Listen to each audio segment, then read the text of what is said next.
welcome to a new episode of the Awesome Friday podcast, where we talk about two films every week, and this week is no different. My name is Matthew, and with me, as always, is Simon. How are you, Simon? Hello. Should I lie? We've had this conversation already. I'll just say I'm great, thank you. I am full of energy. I've had a restful day, and I'm full of energy. When in truth, I'm on my second jug of tea within the last half an hour because I've been out all day. How are you? Oh, not so bad. I've been watching a lot of Letterkenny in case anyone doesn't get that reference. No, I'm Do you know what this is? Do you know what this finally is? Sorry to interrupt you there, but what this finally is me telling you to watch something you haven't seen and That's you true. loving it. Finally, Although, I get to tell you. I'm can already I say ahead of it? you in it, I think, too. Well, I still told you so. Where are you now? I've just finished season 2. I'm in season 3, episode 3, I think. Okay. Right, so you're a little bit ahead of me. Yeah. Remember, there's a special in between seasons 2 and 3. It's separate on. If you're watching Letterkenny on Crave, the St. Patrick's Day special, which takes place between season 2 and season 3, is in a separate place. You have to go and find it. And it's just like one standalone episode. Yes, and it's quite funny. Okay. Yeah. Good. So yeah, Letterkenny's great. I've literally just come from the theater where I saw Doctor Strange in the Multiverse of Madness, which is one of the two films we shall be discussing this week on the show, and the other is a little French drama from last year that I adored and Simon has just seen because it's just getting a theatrical release here in Canada. I think it just got its theatrical release in America 2 weeks ago. I think on April the 25th, 2nd, I think. Called Petite Maman. And how did you get to see that so early? Was it a film festival? Yes, it played at the Vancouver International Film Festival last year, and I counted it as a film from 2021. So because I think it got its official release like in France as well. Right. It was actually one of my favorite films from last year, so I'm looking forward to speaking about it with you. Good. A couple other just small housekeeping pieces, though. How did you find, as someone who liked the show compared to myself, who kind of thought it was fine at best, how did you feel about the end of Moon Knight, Simon? Because we're just going to get this out of the way. This is good framing for when we talk about Doctor Strange. Stranger. Moon Knight is the best thing that's come out of the MCU for me. Like the end, I knew the end episode would probably go a bit more heavy and a bit more fighty on the CG, and it's Marvel, so that's to be expected. But just loved it from beginning to end. Loved the time it took. Loved how it was the best Tomb Raider we've ever had on TV. Loved the how do you say her last name? May Callaway, Calamaway, I think. Calamaway. Just being amazing, and then in the last episode, even more amazing. I don't know when I last watched an episode of TV show, and I'm sat on my couch like a 14-year-old going, "Woo!" and like other screaming noises. Like really, nothing makes me feel like that anymore. And this it was just brilliant. Oscar Isaac is fantastic. I love the jump cuts. I love the Egyptian director and the designers, what they brought to it, and their focus on culture and music, and just the difference it makes to the story. And the design was fantastic, and I loved the questions that were not necessarily answered fully, and I loved it. I adored it. And I know you're on the other side of I mean, you were just fine with this, right? This was your Falcon and Winter Soldier. Yeah, I mean, I thought the first 4 episodes were kind of dull. I thought the 5th episode was probably one of the single best episodes of television that Marvel has produced. And I found the finale, the 6th episode, to be well-intentioned, would be the way I'd put it, I guess, to be polite. I found the editing really distracting. It was really cut really quickly and frantically in a way that took away from the action for me. And just like, for a show that had 6 one-hour episodes, I felt that stuff was weirdly unexplained. Like, there was a ton of exposition, but I still had a ton of questions. And just a lot, like, and just little stuff too. And this is me being super pedantic, but also, like, if Layla is now the Scarlet Scarab, which is a Marvel comic books superhero, why isn't her costume red? I don't know why this bothers me so much, but it's not red. It just, it's dumb shit like that. It's part of Marvel's ongoing aversion to color, which we'll talk about a little bit more in a few minutes, actually. Um, but no, I mean, overall, I thought the show was fine. I thought the fifth episode saved it from being fully bad, and I thought the sixth episode was pretty standard, CGI heavy. Marvel has a third act action problem. It's not a new thing to say. So Mhm. I thought it was fine. It's fine. You're not wrong. Oscar Isaac is amazing. I thought that Ethan Hawke. I thought Ethan Hawke was also pretty good. I thought that his role was also kind of hacked to the bone. It felt a little bit. I didn't feel like his characterization was fully there for me. But and yeah, I thought it was let down on technical stuff mostly. So Interesting. It's very interesting because it's usually what we're saying is usually the reverse, where I'm saying what you usually say and you're saying what I am saying. yeah. But I am really sensitive to hyper editing, to especially in fight choreography, and I didn't.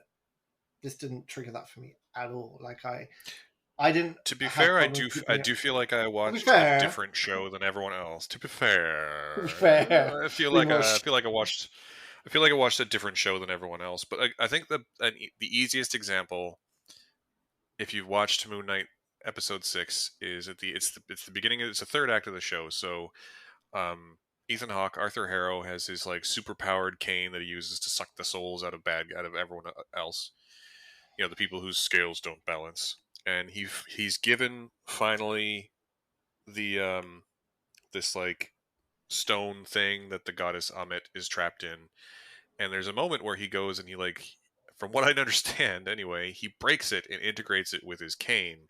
But in the moment where that's happening, the thing, it cuts away. It cuts away to another character looking at him doing it with blinking like shiny lights in the background.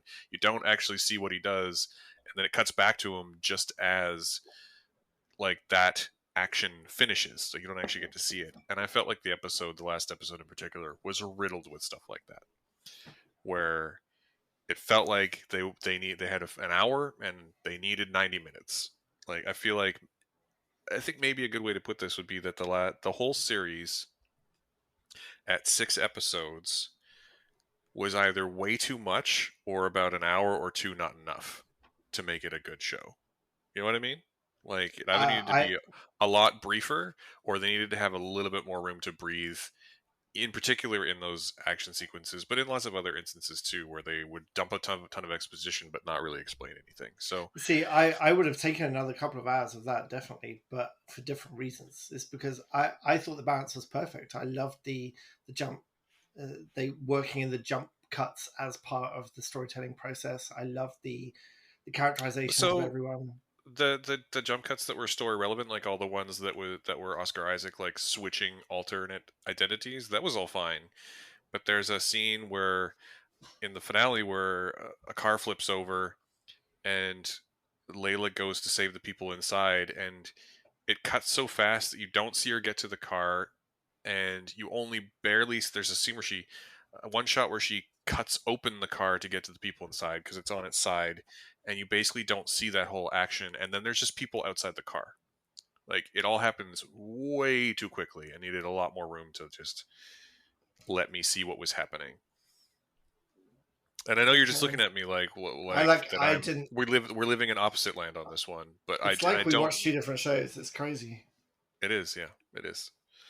I we I may don't think. I have a Yeah. sneaking suspicion we might be in the same boat about the movie we're going to talk about, but in a more normal sense. Yes. Yeah. Um, uh, but I don't know. I mean, I think I'm just. As a guy who used to joke that our blog was effectively called Marvel Fanboy Weekly, I think I'm just starting to feel the fatigue a little bit, Yeah. and That's I'm fair. kind of. I don't think that any of the Marvel shows have been fully good. I don't think that any of them have been great. I know that I enjoyed Hawkeye a lot more than you did because I thought it was light and fun, which is sort of what I want from these shows, honestly, is for them to just be light and fun. but like the first 3 to 5 episodes of WandaVision are great, and the third act is kind of samey. I thought that all the stuff that Falcon and the Winter Soldier wanted to say about race in America and the world was great, but kind of poorly executed. And same as Moon Knight, cut really fast and not enough room to breathe. Yeah, it's Yeah, just the rest I would even go far as say that WandaVision was basically about the thing it wanted to say. It was almost about nothing until it decided to suddenly be about that in the last act. I really didn't like WandaVision at all. Falcon and Winter Soldier, I didn't make it past, I think, the third episode because I was so bored with it. Like, it was just not exciting for me at all.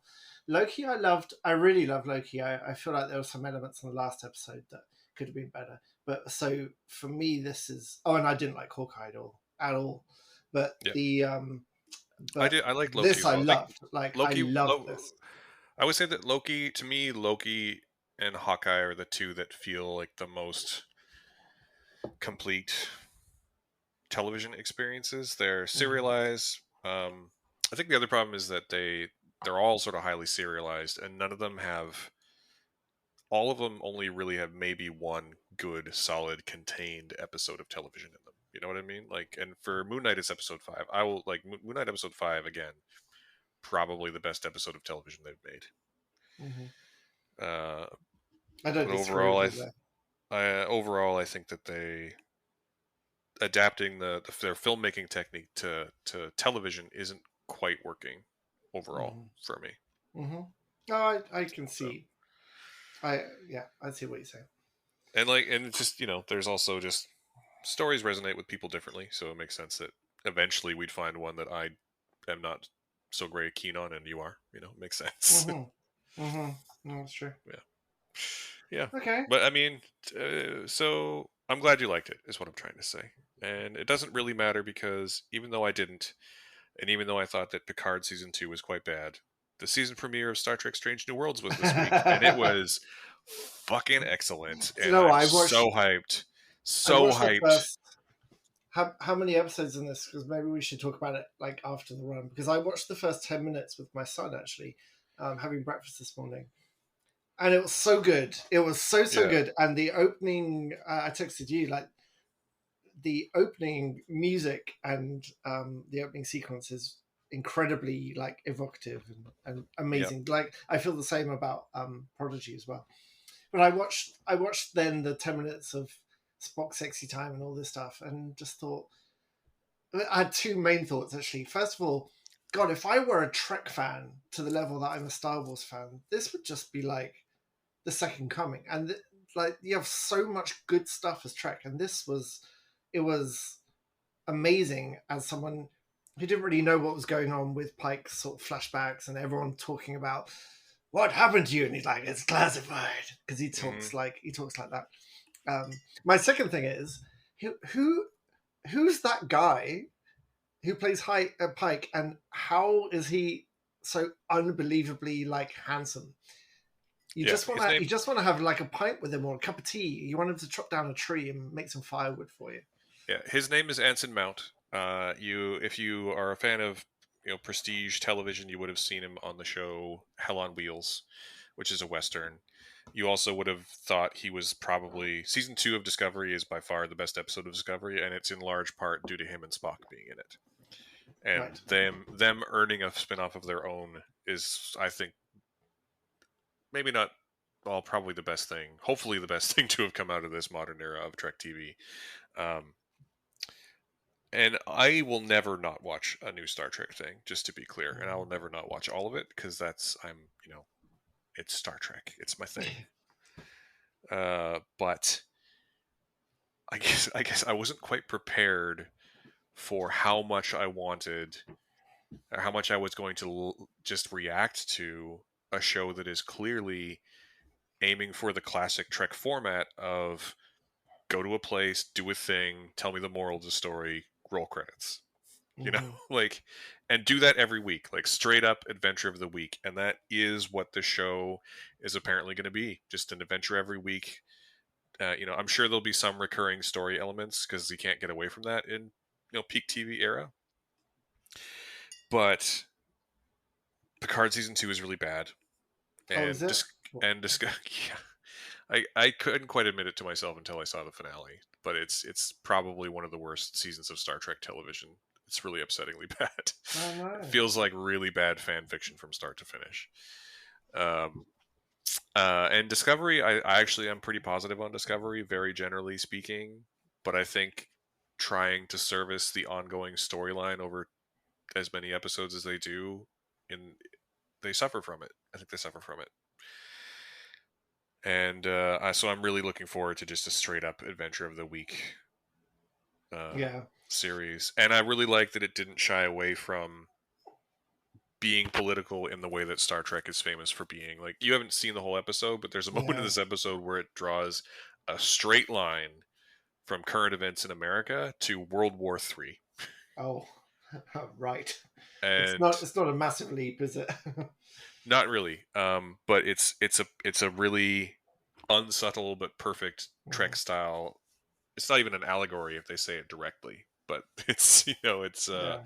the way it plays out is very perfectly Trek, and I loved it. I loved it from start to finish. Do you know what I really loved, actually? The thing that hooked me from the very beginning, and it's not a big spoiler because it's the pre-credit sequence, but there's a voiceover about making first contact and people in like a NASA style control room, and you've seen that kind of situation before, like especially in the movie First Contact. But then it comes up, and the aliens. I'm sure you'd be able to tell me the exact genealogy of these aliens, but they're aliens with funny wonky noses, and the ship they're looking at is a grainy picture of, it's not the Enterprise, but it looks like the Enterprise without wing bits. It's clearly a Star Trek ship, and Mhm. having the humans as the grainy first contact UFO, I thought was brilliant. I've never seen that before. I've never even thought about that before, and that kind of sets the tone of what you're talking about, of them going to places and going, "Hey, Yeah, let's solve your problems," without doing the anything. the wingy bits are called nacelles. Actually, And no, I think they were actually. I would have to check to be sure, but I think they might have been a new species, which is also interesting. right. Um, It's very good so and far. and and fitting, and I really liked it. So watch the Okay. new Star Trek, people, because it's we do live in a golden age of Trek, and if nothing else, we have this and Prodigy and Lower Decks. So Can you help me with one thing? Because I don't want to Google it. I just want yeah, something really concise. Pike is screwed up about something, and then he has visions of burning like Spock style, like against glass. And then he yeah, says, "I know how I'm going to die. It's in, I don't know why he's gone to New York. I know why I'm going to die. It's in 10 years." yeah. And so, is there time? Is it like time travel, or how does he know he's going Look, to die like that in 10 years? it's way too long to actually explain. I'll explain it to you later. It's way too Okay. long for right now. But in the second season of Discovery, um, there's a moment where he's given a vision of his future, of his own death. Ah, And okay.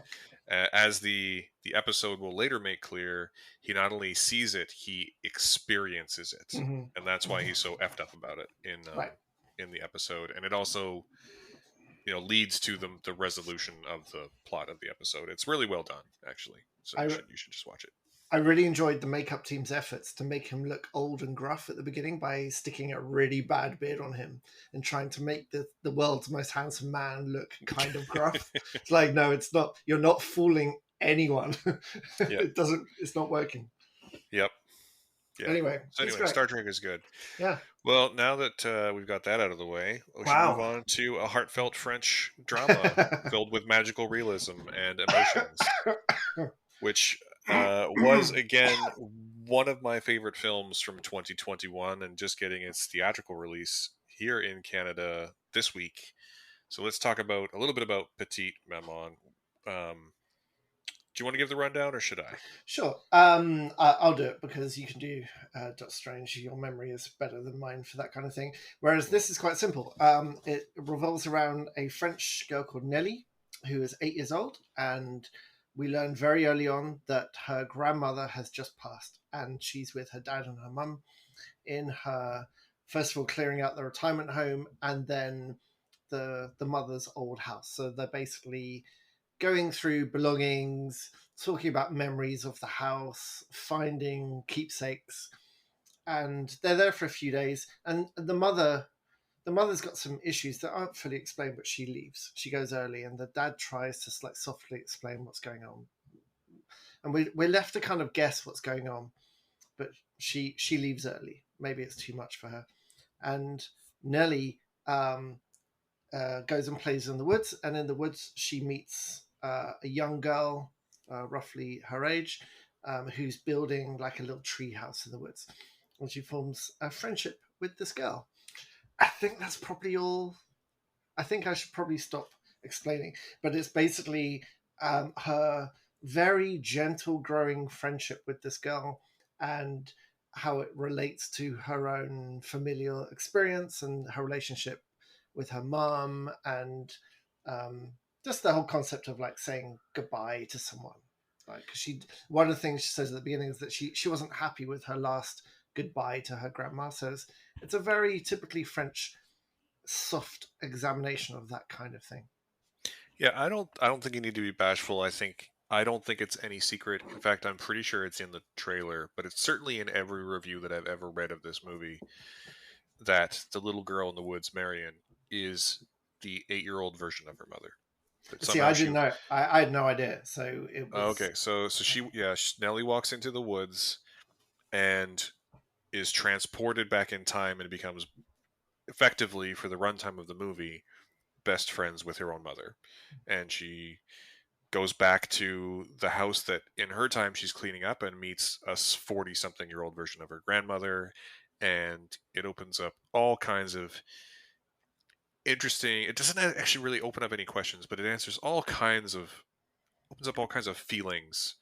And this movie really got to me when I first saw it, and Mhm. I saw it at the film festival. And I mean, Celine Schiamma is 3 for 3 of, or 4 for 4 at this point. I'm not sure how many films she's directed actually, but every one of her films that I've seen, at least, is basically a masterwork, and this is no different. This movie, I think I described it in my original review as like a warm hug on a rainy day. Mhm. You know, it really reaches into you and pulls something out, I think. Mhm. And I love that it doesn't try to like explain anything. Like the sum total of the explanation is that that Nellie walks into the woods and meets her mother, her 8-year-old mother. Mhm. Mhm. And I think it's absolutely brilliant that the young girls are sisters in real life. I think it lends Oh, are a, they? a closeness, and also they just look alike. Yeah. It's um, to the point where I'm not sure. I never looked it up, but when I first saw it, I wondered at one point whether they were twins. Hmm. Um, and yeah, I don't know. I mean, how did when you first started watching this? I know you texted me and said that you weren't sure if you were going to be able to get through this grief Yeah. processing movie. How did it work out for you? So I am really sensitive. Obviously, I've got a young daughter this age, and I can't watch anything with kids getting hurt or like in grief. I just can't do it at the moment. I can watch like horror movies or whatever. I just can't do it because it's too close. And so I found I actually found most of the movie like almost overwhelmingly sad because it deals with so many like opening traumas. Like her mum's clearly going through stuff, and Nellie learns.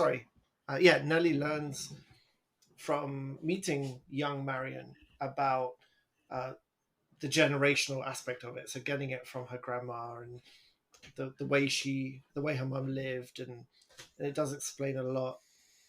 So uh, sorry, my dog is digging stuff off the couch. Um, so uh, the I mean, I'm glad I carried on. I'm glad I listened to you and I finished watching it because there's a lot to like about this movie. I don't think I liked it as much as you like overall, but I really like the very. I just love French cinema because she goes back in time, right? Nelly goes back in time, and if this were like an American director, you'd have visual effects and you'd have sound effects and you'd have a tunnel and you'd have like ivy growing over a tree trunk that she crawls through and suddenly she's back in time. the time travel in this is Nellie walking down a path to a clearing, and they go to the other house by following another path. It's literally, and to get home, she's like, and there's none of this. How will I get home? Which path? She's like, no, I'll just take the path. I'm just going to go home, back to my home Yeah. area. And the time travel aspect is used really gently and in a really, I don't know how else to explain it, in a non-stupid way, like non-fantastical way. It's just there. And Yeah. similarly, there's a moment where Nellie tells Marion, like, I'm your child. And Marion's like, oh, okay. And like, there is so much truth in that because, again, a less good writer or director would have made that more of a, like, I don't believe you. That can't be true. And there's so much truth in kids believing kids. And you only really see that when you spend a lot of time around people this age. And there's so much honesty to it. And that carries on through the whole film. It's just a very, very honest and very touching film. Um, and and it was interesting. I just found the whole thing just almost indescribably sad, even though it had a nice moment at the end. But that's French cinema for you, right? That's how they Yeah. roll.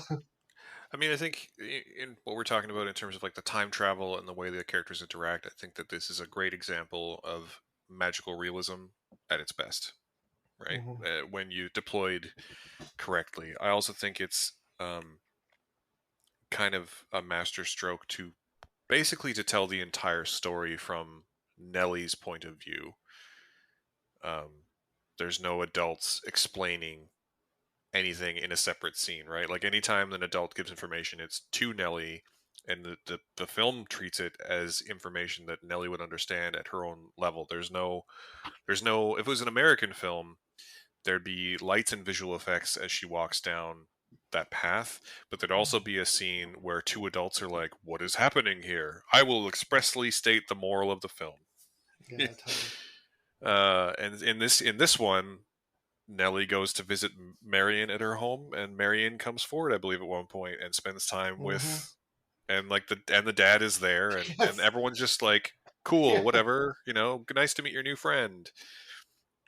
And then it's yeah, the whole thing is it's all just about patience and understanding and generational trauma and generational understanding and kids understanding that they aren't adults and adults understanding that they aren't kids.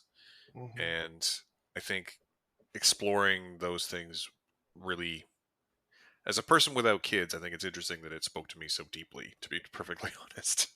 I don't Yeah, you're the most I kid person I've ever met, though, who doesn't have kids. yeah, maybe. Anyway, I love this movie. It was in my, I believe it was in my best of 2021 list for a reason. It really, and the best, and not the best part, but one thing I also really love about it is that it's only 72 minutes long. Mm, And not that it's only 72 minutes long, but that it doesn't need to be any, it's exactly the right length for the story it wants to tell. It's not too long, it's not too short. It's just exactly the story it wants to be in the time frame it needs to be in. mm-hmm. And I think again, a lesser film or an American film would probably be like, let's pad it up by 18, like let's get it up to 90. Yeah, let's have one of them get stuck or something. Yeah, it's Let's have some conflict in the third. Like there was yeah, never really an inter-character conflict in the same way there would be in an American film. And this film basically peaks with two girls making pancakes and giggling the whole time. Like it's lovely. it's It's really it's nice. so lovely. Yeah, Such a lovely film. And I hope that all of you get to see it because it is in theaters now. So go see it. it is, Basically. and I I think the ending is really good as well, and this kind of movie, like you've got to find an ending that fits without being sensationalist and without being mysterious. And there's a very I don't really want to talk about the moment of the ending because you should be able to experience that firsthand when you watch this, but it's just really lovely, and the whole film's just really like nice. You know what I mean? And they found a way. Sorry, the director, did she write it as well? Yeah. Oh, okay. So she found a way to end it as gently as the way she told the rest of the story in a really, really meaningful way. Yeah. And that was nice as well. I mean, again, I really it was really nice to watch something as well that was a little bit ambiguous. Like there was the only way you knew she was time traveling were that listening to references earlier and then seeing those references, but they weren't pointed out to you. There was no there was no zoom in to her looking at the treehouse, going, "Wait a minute, that's the treehouse that my mother described 20 minutes ago to my father in the kitchen." Hmm. Uh, there's a lot of ambiguity, and at one point, in the middle of well, at that point, I'm like, "Is this is is that her mum? Like, is is that is that is that her mother?" Because when she says, "Oh, my grandmother's got the same name as you," and it's just that wonderful. Again, French cinema's good at this. It doesn't want to take you by the hand and tell you everything. It wants you to like learn it yourself, and you got to pay attention. Yeah. So yeah, it's nice. I mean, it was just a nice film, definitely. Yeah. What would you? I originally gave it 5 out of 5. What did you give Yeah, it? I'd say 3. I'd say three Okay. out of five. I liked the performances. I thought it was a very simple story told very simply. I really liked their central performances. I had no idea they were sisters in a way that makes it even more impressive for me. Hmm. And it was really well directed. So yeah, it's a solid, nice movie. Nice. Excellent. Well, that's very much like the next film we're going to talk about. Oh yeah, let's get into it. In a way where there is different versions of the same people. So we're going to talk now about the latest Marvel film, Doctor Strange in the Multiverse of Madness. I'm going to preface this by saying we are going to keep it as spoiler light as we can. There's obviously a ton of stuff happening in this movie, and there's cameos and there's references, and I don't think we're going to talk about any of that I in don't this know. episode. I kind of want to. Maybe I at do the too, end. but I think that if this is going to be a review, maybe we'll do a bit at the end where we tell people to, Yeah. we'll do an outro and then we'll Sure. do some spoilery stuff. But let's try Yes. and Yeah. keep it Yeah. as Let's do spoiler that. light as possible. Okay. Um, so, So, what happens in this movie? well, um, where do you even start? The At the answer to that beginning. question is a lot. A lot happens in this movie. As the film opens, Dr. Stephen Strange is attending the wedding of Christine Palmer, and explicitly states the character flaw we're going to resolve in the film. uh, it's the movie title trailer yeah, all it over is. again, isn't it? And then a monster attacks, and there's a young girl the monster is chasing, and that girl turns out to be America Chavez, who is a well-known now Marvel Comics character, and she has the ability to travel the multiverse, and that's why the monster's after her. And we Steven goes to Wanda Maximoff for help because they figure out that it's not sorcery but witchcraft that is causing this to happen, which I do not necessarily understand what the difference between those two things is, but sure. But then it turns out that the thing that's chasing the girl is actually Wanda, and Wanda is the villain of the movie. And This is not a spoiler. This is very early on that you learn this. this is like the first scene with Wanda reveals that Yeah. she's the villain. It's also, I mean, this has been pretty telegraphed for months for me. Like since if you watched WandaVision, you know that she ended up in a uh, not not maybe not a dark place, but a not necessarily light place. And this is certainly a direction to take that in. And the rest of the movie is Doctor Strange and America Chavez traveling through the multiverse, trying to get away from Wanda, who is chasing them. And it becomes difficult with any Marvel film to talk in any detail without spoiling something. But the main character through lines you need to know is that, yeah, I mean, Doctor Strange initially has a conversation with Christine in his universe where he basically can't get out what he wants to say to her. And America Chavez is not in control of her power, and I don't think it's a spoiler to say that, much like every young superhero we've seen so far, the reason for that is that she doesn't fully trust herself. Because in fine Marvel tradition, she has trauma. She has trauma from when she was young that holds her back because she doesn't trust herself with her own powers, and that will be resolved by the end of the film. I don't think that's a spoiler because that would spoil literally every Marvel movie, I think. I don't know, correct me if I'm wrong.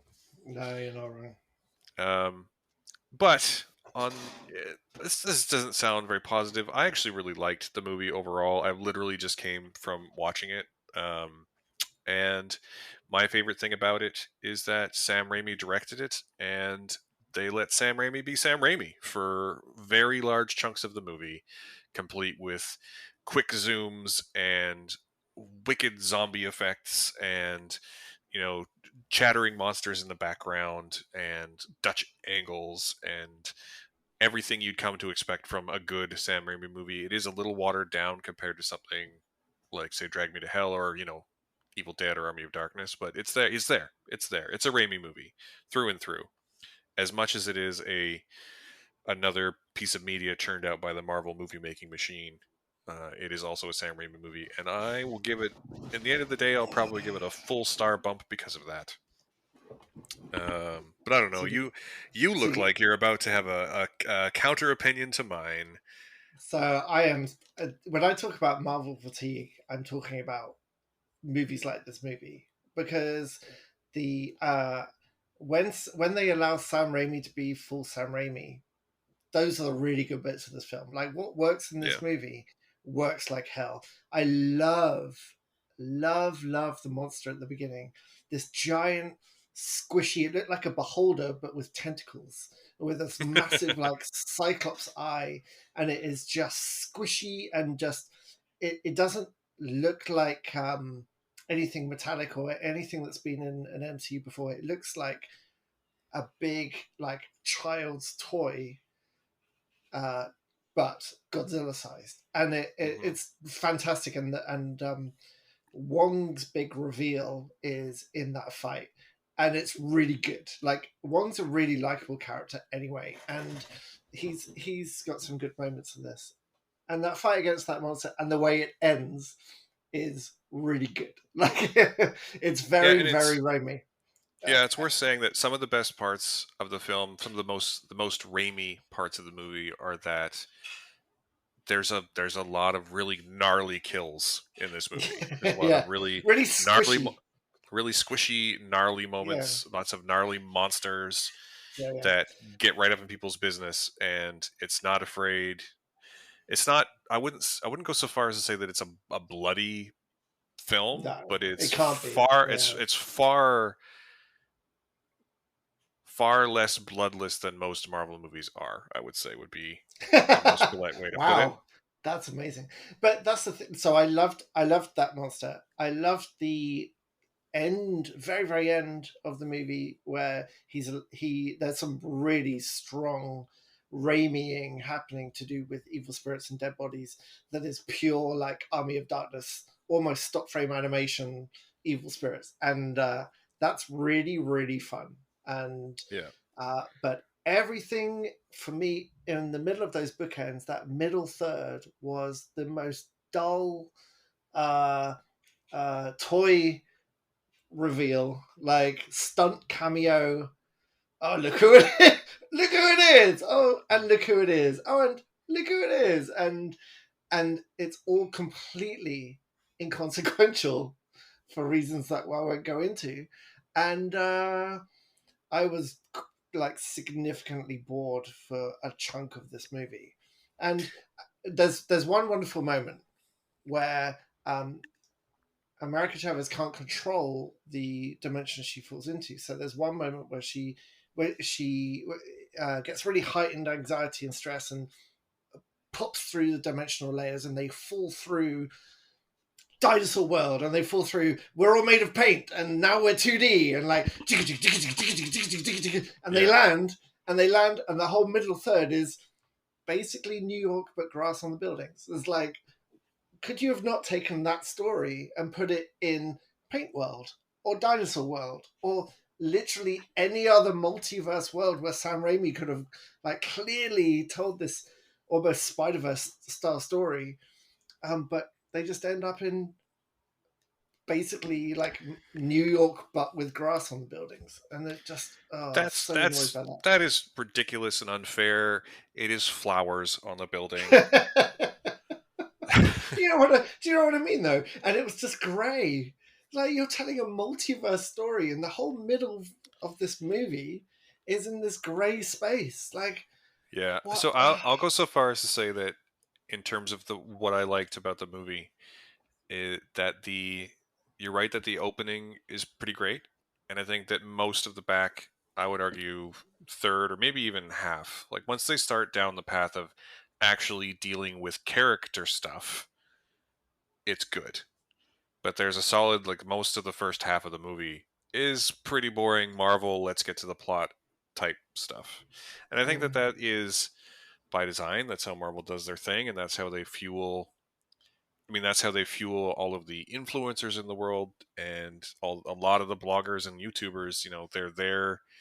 mm, they're. I don't hold it against any of them. To be fair, they're hustling in this world, but the way they have to hustle is to decode all the references in the plot of the latest Marvel movie. And to me, most of the time, the plot is the least interesting part of a Marvel movie. mm, Like, the reason I like Marvel movies and Marvel comics is that I like the characters, and I like that they go through things, and I like that they have resolution. And I think that although it's a fairly shallow arc, that Doctor Strange's arc in this movie is pretty good, and I think it resolves really nicely. And America Chavez's arc is also pretty shallow, and we've definitely seen mm, versions of it before. But I think it also works really well. I think that Suchil Gomez does a pretty good job. I think she's quite mhm, capable. I do think that as much as it makes sense that Wanda is the villain, I think that it gets there really quickly. Even if you have seen WandaVision, I think it gets there really, yeah, really quickly. yeah, But you're not wrong. Like, they travel through all these crazy worlds, and I know that the answer to this is literally just that. Like, it's the weirder you make the world, the more difficult it'll be to make that movie, right? mhm, But you're right. The New York they end up in is just kind of slightly nicer New York. Like, it's like mhm. the world if we had good environmental policy, basically. But it's still, it's but it's still grey as fuck. Like it's so Yeah, like bland. it's really frustrating. The same thing that I said earlier about Moon Knight, and I've said before about other Marvel projects, is they seem to have an aversion to color, and their standard color grade seems to me that they match their black to wet concrete. Like, and it doesn't look good. And especially what throws it into sharp relief is in that sequence you mentioned where they're falling through multiple universes, and they get to that one where they made it of paint, especially. Like, that whole Mm, sequence is super colorful, and then they land in another pretty bland yeah. gray world, and all the colors of the costumes are muted.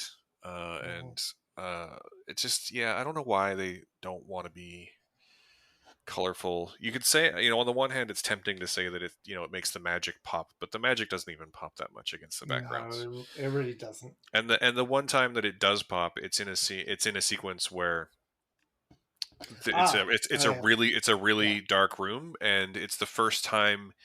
I would argue there's a great fight at the end that I won't spoil, but it's the first time that the magic is used in a really imaginative way. Yeah, yeah, I know. and That's my favorite part of the film.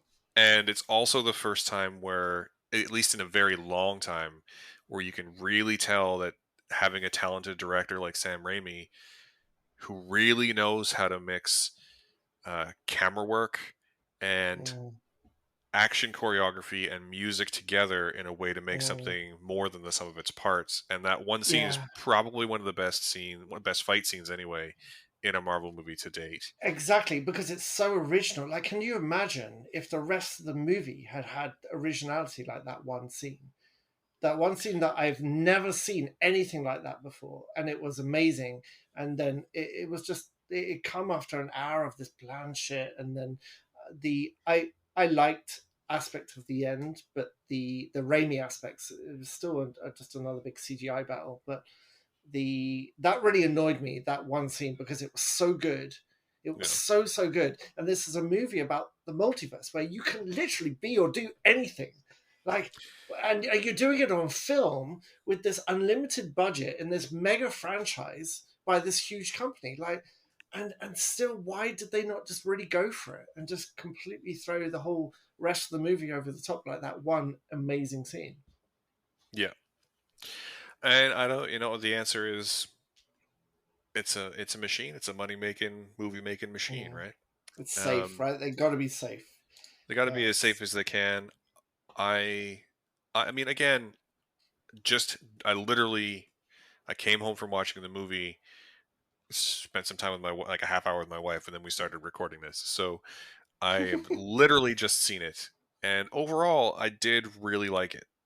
Um, but the Marvel problems are it doesn't ever really feel hopeful to me that the Marvel problems are ever going to be overcome. And the problems are that I mean the bigger problems are that their third act battles are always big CGI messes, and they are have an aversion to color, and they have as much as characters do evolve through the series. It always feels like they evolve in really safe ways, really minimal ways. mm, Uh, like it doesn't how to say this because there's always another movie coming, it doesn't ever really feel like they necessarily have conclusions. Does that make yeah. sense? No, totally. And this film felt really flat in terms of pacing in that way, because it starts at the end of one story and it ends at the beginning of another story, because that's what these films are now. And it felt Yeah, like it's impossible now for Marvel, for one of its tentpoles movies, to tell a standalone story that isn't connected to a million other things going on. Like this one just yeah. had a million other connections, and it was weaker because of it. Well, the interesting thing, I just had two thoughts at the same time and lost one of them. But the interest the interesting thing is that because this film takes place through the multiverse, like large sections of it take place in alternate universes, and that allows them to do a lot of really interesting, fun things. But ultimately, it's all as much as that opens the door to unlimited possibility, it also renders large sections of the film kind of inconsequential because you can Yes, just say that we'll never totally. see that universe again. Like it's simultaneously the best and worst thing about the movie is that there's so much potential, but also that like we will never necessarily a lot of that potential is never really going to be capitalized on in a meaningful way. I mean, I'm sure, I like again, there's stuff in this movie that I think fans are going to really love. There's some really great fan servicey moments in it that are all super inconsequential. And I think that's for reasons I'm not going to state in this section of the podcast. Raimi clearly knows that as well, based on the way he treats a lot of it. So So I've always kind of hated the stunt cast reveals, but at least they used to be meaningful. All the stunt casting in this is purely to get for social media, like, because all the stunt casting has absolutely not only no relevance to this story, but has no relevance to any story ever that will ever come out of the MCU, and is just that was just a waste of time for me. Total waste of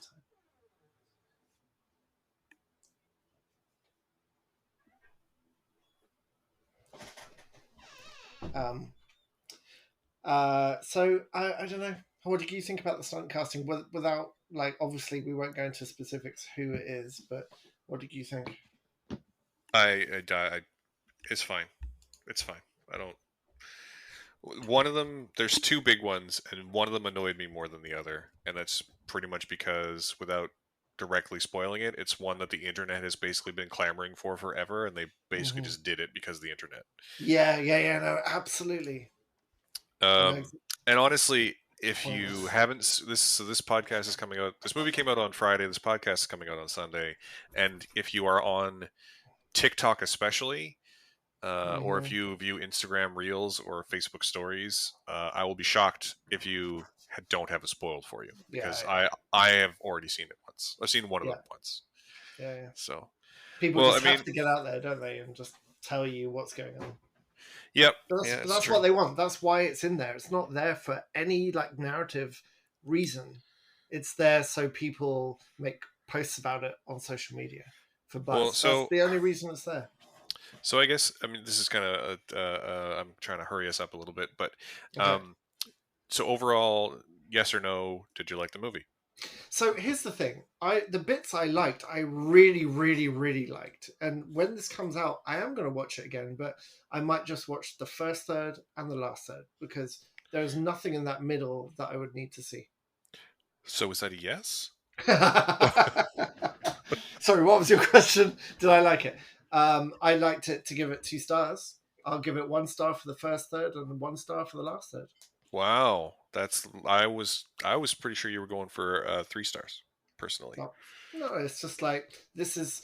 I mean, I don't like the character anyway, but I find the character incredibly boring. I don't like Cumberbatch. His accent was terrible in this, but I mean, he's kind of apart, committed to the accent at this point. I think he's gotten better at doing an American accent, but he's kind of committed to the one he started with. You it's know. really bad, so bad. But I this is when I talk about Marvel fatigue and wanting to see something new.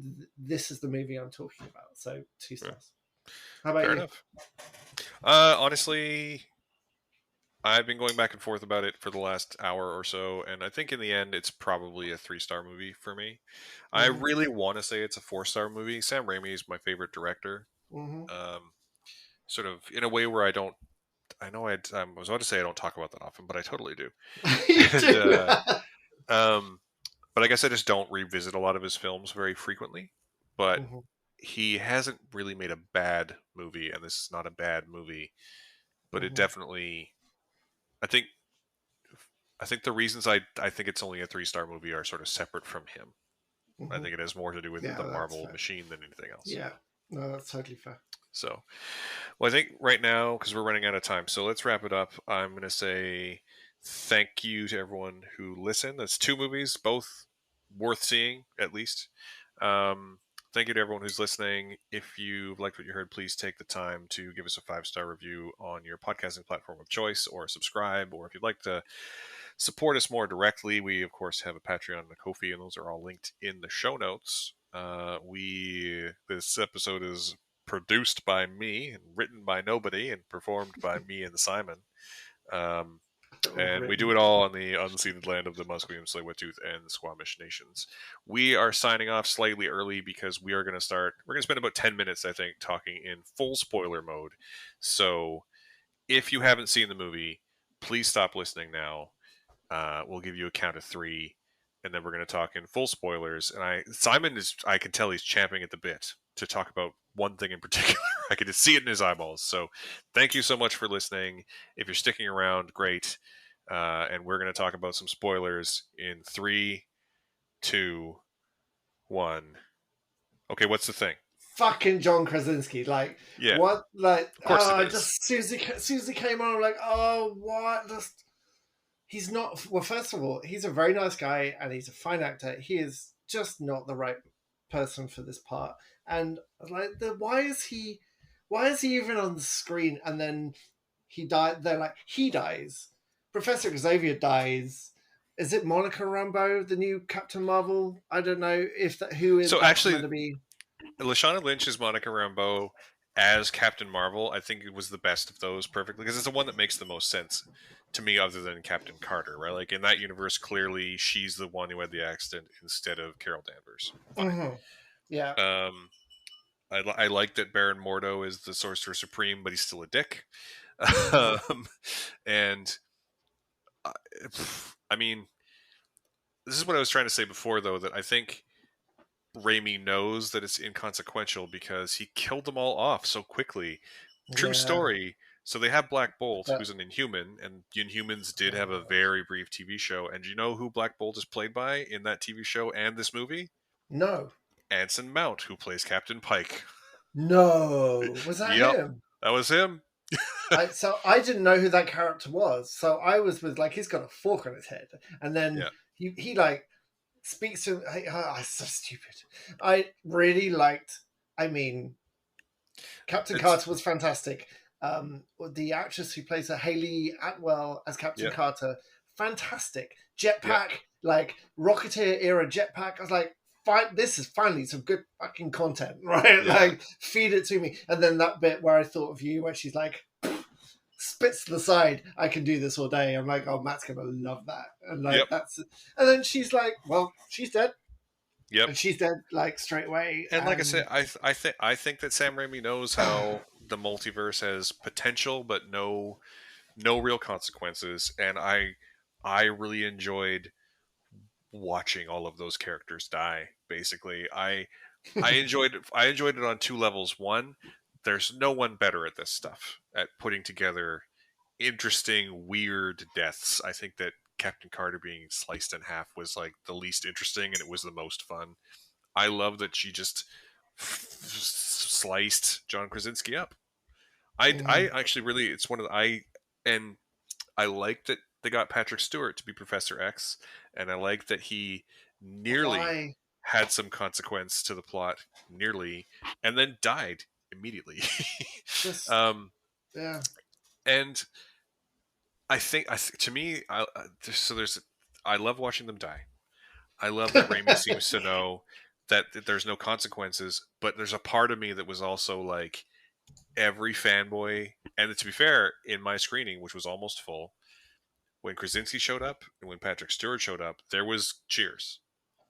Oh, really? And and when they died, I was cackling, like I was laughing and enjoying the moment, and you could tell that I was kind of the only one. And I was and I was and I was cackling because I could tell that there's a million fanboys, mostly fanboys, who were like, "Yeah, oh, what?" Like It basically was them just, saying that like, "We think your idea is great." Oh no, we don't. We're just gonna shred him. We're gonna just kill him. It's great. but it's just so it was just so pointless. Xavier was utterly like pointless. We get introduced to this group that even strangers never heard of, the Illuma what, or whatever he said, Illuma what, in his Yeah. accent. And like, oh, they're an important multi like versatile team of, oh look, it's her and it's him and it's that dude dressed as Well, Mr. Fantastic. And then it was completely meaningless, the whole thing. interestingly, I didn't actually. Maybe I missed it, but I didn't get the impression that this Illuminati was like a multiversal team. I thought they were just like the leaders of that particular universe. But it doesn't Oh, doesn't I don't doesn't know. really make a Maybe. difference because they're all dead now, and we'll never Makes see no that universe difference. again. It makes no This is the difference at all. team that beat Thanos. Like, we've seen Thanos in action. We've seen what they had to go through to beat Thanos, and there's a flashback to them standing around Thanos, like, and he's got like a sword in him, and they use some kind of magic spell book. So, and they're like these awesome heroes, and they die in the most stupid, like meaningless ways after doing Yeah, absolutely nothing but be a plot point for and social media posts. I 100% think that is. I just, maybe it's not, but I in my head that is Sam Raimi being like, "Oh, I have to use these people." Okay. Yeah, but he didn't write this. It was in the script, right? He didn't write it, did he? He does. No, it Is was this? written Is this by Scott Derrison's? Michael Waldron, I think, wrote it. Oh, Um, he did. You're right, the Loki guy. yeah, and I mean, Yeah. I think, and maybe Waldron feels the same way. In my head, it's the filmmakers going, "Oh, this is what you want. I'm going to give you exactly what you want," and it Right. made and it. You're right, it was pointless, but I also enjoyed those moments, but I think for reasons that most people will not share. Right. Right. It was the sadistic reasons. Um. So the we can talk. I just want to mention that the fight we were talking about is when Stephen Strange is fighting Another other Stephen more. Strange. Right, that's right, right. And they fight they pull musical notation off music sheets and fight and defend with bars of music, and it's all like visually represented as the music fighting each As other, and the music in the notation plays during the fight. That was incredible. Yeah, That was absolutely amazing. legitimately incredible.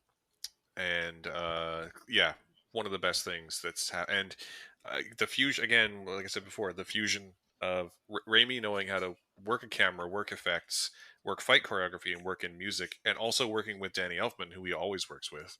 Mhm. Uh, it's a perfect fight scene, even for Yeah. something that is you could definitely argue is a big CGI mess, it's a perfect CGI mess. I think it's a really it's a great example of when to use CG in a certain kind of way, because usually it's this blanket bomb of like effects and particles and blah, blah, blah, like wanders red magic everywhere and bullshit like that. But this was like this really precise thing that you can see what it is, Hmm. and it has a very like a very precise use. It's just so good, and And I, it's I also the only big CGI scene where the blacks are actually black, and so the color actually does pop.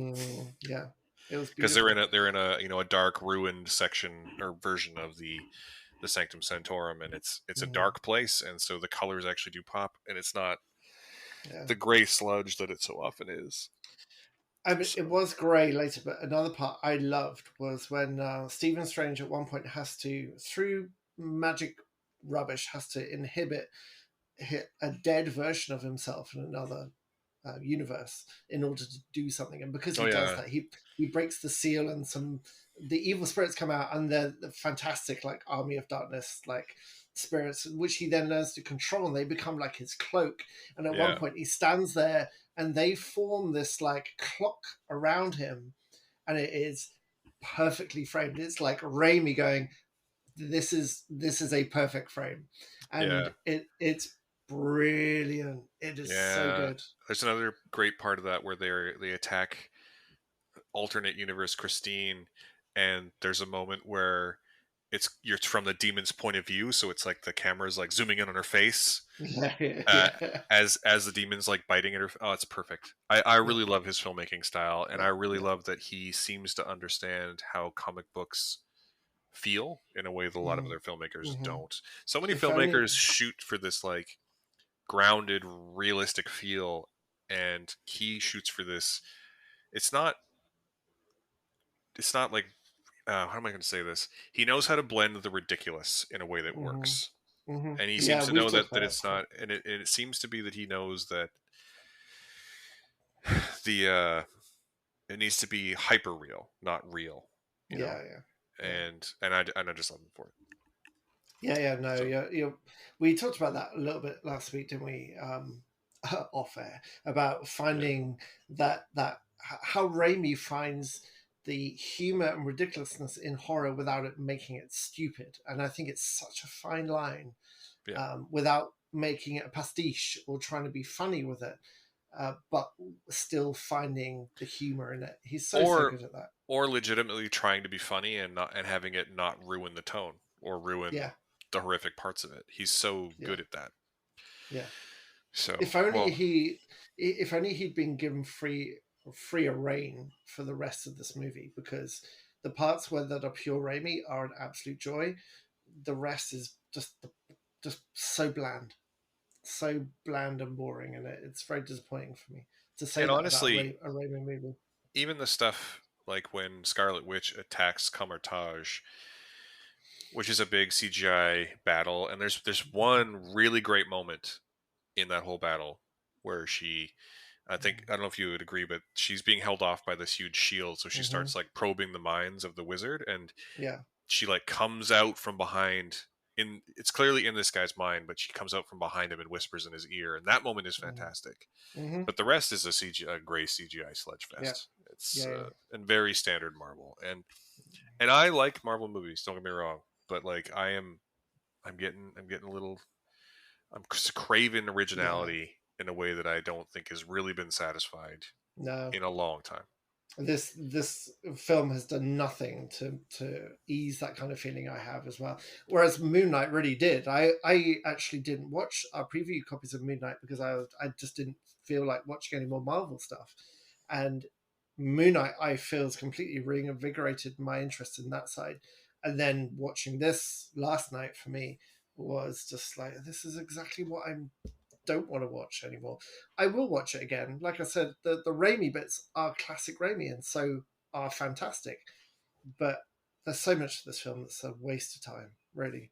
Yeah, Anyway, well, we got to wrap it Anyway, up. We are yeah, out of time, but thank you again so much for listening.